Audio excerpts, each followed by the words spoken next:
كابتن خالد القماشي. عايز اقول لكم خبر مهم جدا وحصري، ان قناه نادي الزمالك هيتم بثها تقريبا ممكن مع بدايه يوم 9/7 ماتش الاهلي والزمالك، او يمكن تتاخر شويه الله اعلم، ولكن اتفاق رسمي عن طريق طبعا الاستاذ احمد سويلم، طبعا رئيس شركه تيلي سيرف اللي هي عملت ماتش الاهلي وروما، واللي هي الراعي الرسمي لكاس مصر، اللي واخده راعي رسمي لكاس مصر مع عبورلاند، طبعا راعي رسمي للبرنامج. وعن طريق طبعا الاستاذ ايهاب جلال رئيس قناه النهار الرياضه سابقا، هو اللي دلوقتي بيجهز للقناه وبيعملوها. ده خبر مهم جدا، وهنحاول يكون معانا مداخله مع الاستاذ احمد سويلم. فكره ابو هشيمه خد قناه الاهلي، احمد سويلم وايهاب جلال اهو، احمد سويلم بياخد قناه الزمالك.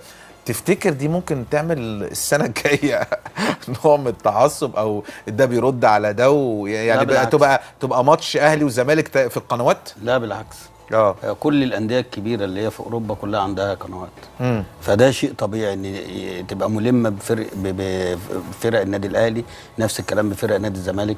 انا شايف ان هي هتبقى طفره في الاعلام، ودي مش هتزود التعصب، ده بالعكس، ده هي دي هتقلل التعصب، لانك انت هتبقى شايف فرقتك من خلال القناه بتاعتك، متابع كل حاجه، سله وطايره ويد ومش عارف ايه، واخد بالك؟ فدي مش عمرها ما طيب معانا الاستاذ احمد سويلم رئيس طبعا شركه تيلي سيرف، طبعا راعي كاس مصر واللي خدت كاس مصر، وايضا اللي عملت ماتش جميل ورائع جدا مباراه الاهلي وروما في الامارات، وان شاء الله اللي هتكون منوط بيها مباراه كاس السوبر القادمه على ما اعتقد. استاذ احمد، ازي حضرتك؟ ازي حضرتك يا كابتن؟ كل سنه وانتم طيبين، واهلا بضيوفك الكرام. حبيبي يا كابتن احمد. معايا طبعا كابتن رضا عبعال و